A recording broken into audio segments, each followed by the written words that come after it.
आप सब पर सलाम थी। मैं यासिर रशीद हूँ और आप मेरा वीलॉग देख रहे हैं। नाज़रीन, इस वीलॉग में कुछ तहलका खेज खबरें होंगी। आज छुट्टी का दिन है, लेकिन छुट्टी के दिन में तहलका खेज खबरें मंजर आम पे आई हैं। एक नहीं, दो नहीं, तीन नहीं, चार नहीं, 5-7 खबरें ऐसी हैं जो पै दर पे मौसूल हुई हैं और जिसे आप तक पहुंचाना ज़रूरी है और उसके पीछे जो हकायक हैं उन्हें बयान करना ज़रूरी है। आसिफ अली जरदारी साहब से मुतल्लिक कि वो आने वाले दिनों में सदारत को छोड़ भी सकते हैं। इसहाक डार साहब को डेप्यूटी वज़ीर आज़म क्यों बनाया गया, उसके साथ साथ जुडिशरी के खिलाफ जो कंपेन चल रही है उस पर क्या तहिया किया गया है जुडिशरी की तरफ से। तीसरा ये कि PAC के चेयरमैन के लिए दोबारा से शेर अफजल खान मरवत का नाम किन बुनियादों के ऊपर आया। फिर उसके साथ साथ जो पाकिस्तान तहरीक इंसाफ डील करना चाहती है सिर्फ एस्टेब्लिशमेंट के साथ, उसके पीछे मंतिक क्या है। नवाज शरीफ साहब खान साहब से क्या हाथ में लाना चाहते हैं, ये सारी चीज़ें होंगी। सबसे पहले बात का आगाज़ करते हैं इस्लामाबाद हाई कोर्ट के जस्टिस बाबर सत्तार के खिलाफ जो सोशल मीडिया पे एक मुहिम जारी थी। वो एक ऐसे वक्त में जारी हुई कि जिसमें पाकिस्तान तहरीक इंसाफ के बहुत से रहनुमाओं के हक के अंदर जस्टिस बाबर सत्तार साहब ने फैसले किए, जिसमें खान साहब के हक में भी फैसले किए। उसके बाद मुनज़्ज़म कैंपेन का आगाज़ हुआ था और बाबर सत्तार साहब के खिलाफ सोशल मीडिया पर तौहीन अमेज़, बेबुनियाद और झूठ पर मबनी मुहिम जारी थी।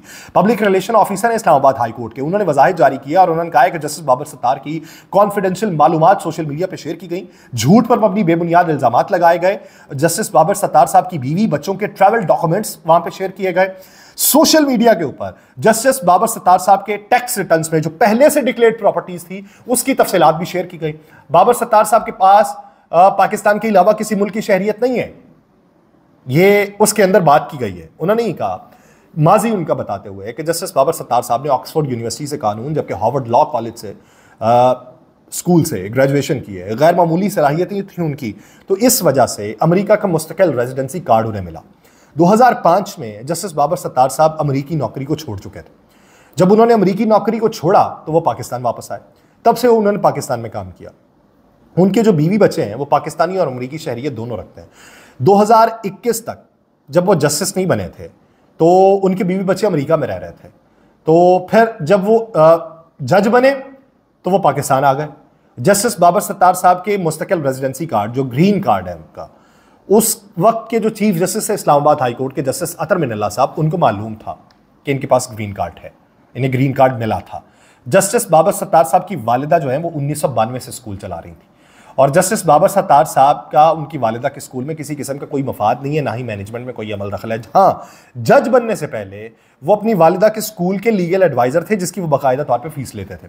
फिर जस्टिस बाबर सत्तार साहब के पाकिस्तान और अमेरिका में रियल स्टेट असासाजात उनके टैक्स रिटर्न के साथ मुंसलिक है। अब सवाल ये पैदा होता है कि क्या जज बनने के बाद उन्होंने वो असासाजात हासिल किए या जज बनने से पहले उनके पास वो असासाजात थे। जस्टिस बाबर सत्तार साहब के असासाजात की स्क्रूटनी उनके जज बनने से पहले जुडिशल कमीशन कर चुका था और वही स्क्रूटनी के तहत जो असासाजात थे वही सोशल मीडिया पर शेयर करके इल्जामात लगाए जा रहे हैं। जस्टिस बाबर सत्तार साहब के जितने भी असासे हैं वो उनको वर्षे में मिले हैं या उन्होंने खुद लिए हैं, और जो खुद लिए हैं ये तमाम उनके वकालत के दौरान के। जस्टिस बाबर सत्तार साहब ने अपने जज बनने के दौरान कोई रियल स्टेट असासा नहीं लिया, यह हकायक मंजर आम पे है। जस्टिस बाबर सत्तार साहब किसी भी कारोबार की मैनेजमेंट के साथ नहीं है। उन्होंने ऐसा कोई भी केस नहीं सुना जिसमें उनकी फैमिली का मफाद शामिल हो या उन्होंने उसमें से कुछ हासिल किया हो। ये वजाहत जो मंजर आम पे आई है, इस वजाहत के मंजर आम पे आने के बाद एक ये चीज़ सुनने को मिली है कि जुडिशरी ये फैसला कर चुकी है कि उनके ऊपर कोई भी प्रेशर आएगा तो उसको ज़ायल करने की हत्तल इम्कान कोशिश करेंगे और उसका रिबटल देंगे। कोई भी प्रेशर को कबूल नहीं किया जाएगा। वो 6 जजेस के खतूत के बाद तो इस्लामाबाद हाई कोर्ट ने तो बाकायदा तौर पर यह तहिया कर लिया कि जो भी प्रेशर आए वो प्रेशर पे उल्टा डबल प्रेशर डाल के उसे ज़ायल किया जाए। और इसी पे सोशल मीडिया के ऊपर जो कंपेन चल रही हैं उस कंपेन्स का तदारुक करवाने के लिए या उसके खिलाफ कोई इकदाम उठाने के लिए क्या जुडिशरी अगर इकदाम उठाती है तो उसकी एग्जीक्यूशन ये हुकूमत करवा पाएगी। ये एक अहम हुकूमत के ऊपर टास्क है जो हुकूमत नबुर्दाजमा उससे होती दिखाई नहीं दे रही। अब बात कर लेते हैं पब्लिक अकाउंट्स कमेटी की चेयरमैनशिप के हवाले से। इब्तदाई तौर पे नाम आया शेर अफजल खान मरवत साहब का। शेर अफजल खान मरवत साहब का जब इब्तदाई तौर पे नाम मंजर आम पे आया तो फिर बहुत से लोग ये कहना शुरू हो गए कि शेर अफजल खान मरवत का नाम नहीं है, साहिबजादा हामिद रज़ा का नाम है। फिर लोगों ने कहा कि इनकी शिकायतें लगी हैं खान साहब के सामने जिसकी वजह से नाम चेंज हुआ।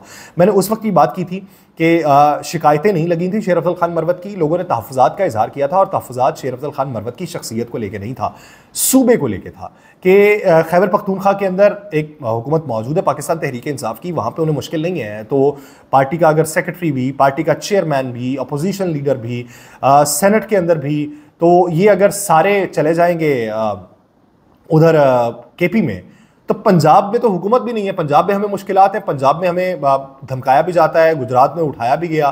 तो ये सारी चीज़ें देखते हुए आपको कोई बंदा पंजाब से देना चाहिए ताकि शेल्टर मुहैया किया जाए। खान साहब ने नाम चेंज किया, साहिबजादा आमिर रज़ा का दे दिया, और खान साहब तक ये भी बात पहुंचाई गई कि चीज़ें तो हैं लेकिन इसके साथ साथ स्पीकर और कुछ और लोग ये शेर अफजल खान मरवत के नाम के ऊपर क्रॉस लगा चुके हैं, और खदशा ये है कि ये किसी ऐसे शख्स को पब्लिक अकाउंट्स कमेटी का चेयरमैन बना देंगे जिसका ताल्लुक जो है वो इत्तेहादी जमातों से भी नहीं होगा हमारी। तो इसलिए खान साहब ने ये फैसला किया और शेर अफजल खान मरवत का नाम जो है वो माइनस कर दिया। अब जब माइनस किया तो इसी दौरान शेर अफजल खान मरवत जो है वो बराह रास्त जाके ख्वाजा आसिफ साहब से मिला है, ख्वाजा आसिफ साहब से भी मिले और स्पीकर साहब से भी मिले।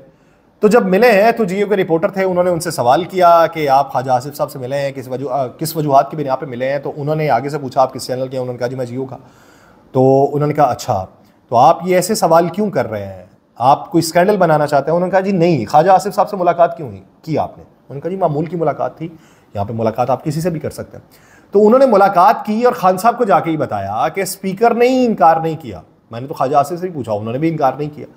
तो खान साहब ने फिर ये कहा कि अगर ऐसा है तो शेर अफजल मरवत को ही नामजद किया जाएगा। लेकिन इमरान खान ने तमाम पार्लिमानी कमेटीज की फहरिस्त तलब करते हुए इनके सरबराह मुकर्रर करने के लिए नाम भी तलब किया है, जो मुमकिन तौर के ऊपर 2 दिन में यानी मंगल के रोज खान साहब को पहुंचाए जाएंगे, जिसके बाद तमाम कमेटीज का फैसला किया जाएगा कि इनकी सरबराही किसको दी जाएगी। अब ये बातें हैं, तो उसके साथ साथ आते हैं अब उन बातों के ऊपर जो पाकिस्तान तहरीक इंसाफ ये कह रही है। पहले बात की इस्टेब्लिशमेंट के साथ ही मुज़ाकरात होंगे, शहरियार अफरीदी साहब ने। फिर बयान ये सामने आया शिबली फराज साहब का कि पॉलिटिकल पार्टीज़ के साथ भी होंगे, इस्टेब्लिशमेंट के साथ भी होंगे। तो मैंने वहाँ पे ये बात की कि जिन पे आप इल्ज़ाम धर रहे हैं कि यही हमारे मैंडेट चोर हैं, तो उनके साथ बात कैसे करेंगे? और उन्हीं को बैठ के ये कहें कि भाईजान ये मैंडेट चोर हुआ है, इसका आप एहतसाब करवा लें। तो जिन्होंने चोरी करवाया वो आपसे एहतसाब करने के लिए आपके साथ मुज़ाकरात करें। तो रऊफ़ हसन साहब ने फिर ये कह दिया कि मुज़ाकरात जो हैं वो इस्टेब्लिशमेंट के साथ ही होंगे। अब उसकी जो वजाहत उन्होंने बयान की है वो ज़रा वजाहत सुन लें। रऊफ़ हसन साहब कहते हैं कि डील करके अगर आना होता तो 9 महीने इमरान खान जेल में ना बैठे रहते। इस्टेब्लिशमेंट से बात करने का मकसद उनको उनका आईनी किरदार बताना है। हम अपने लिए कुछ नहीं मांग रहे, इमरान खान अपनी पार्टी का मैंडेट वापस मांग रहे हैं। सदर मुस्लिम लीग नून जो पंजाब है राना सनाउल्लाह, उन्होंने कहा मौजूदा इस्टेब्लिशमेंट के हाई प्रोफाइल लेवल के लोगों को ज़ाती तौर पर मैं जानता हूँ, उनका कोई पर्सनल एजेंडा नहीं है, वो सिर्फ ये चाहते हैं कि मुल्क मुश्किलात से निकले। रऊफ़ हसन साहब ने उसके जवाब में ये कहा कि अगर सियासी जमातों से हमें बात नहीं करनी होती तो हम 6 जमातों का इत्तेहाद ना बनाते। 3 सियासी पार्टीज को इमरान खान ने पॉइंट आउट किया हुआ, ये आज उन्होंने वजाहत दी जब सवालात उठना शुरू हुए कि भाई साहब आप कहते हैं पॉलिटिकल पार्टीज के साथ करेंगे, पॉलिटिकल पार्टीज के ऊपर आप इल्ज़ाम डाल।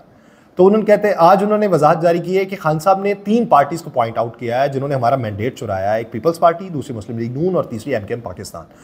उनके साथ हम इंगेज नहीं करेंगे, बाकी तमाम सियासी पार्टीज को इंगेज करेंगे और 6 जमातों से हमारा इत्तेहाद है जिसमें मजीद जमातें शामिल होंगी।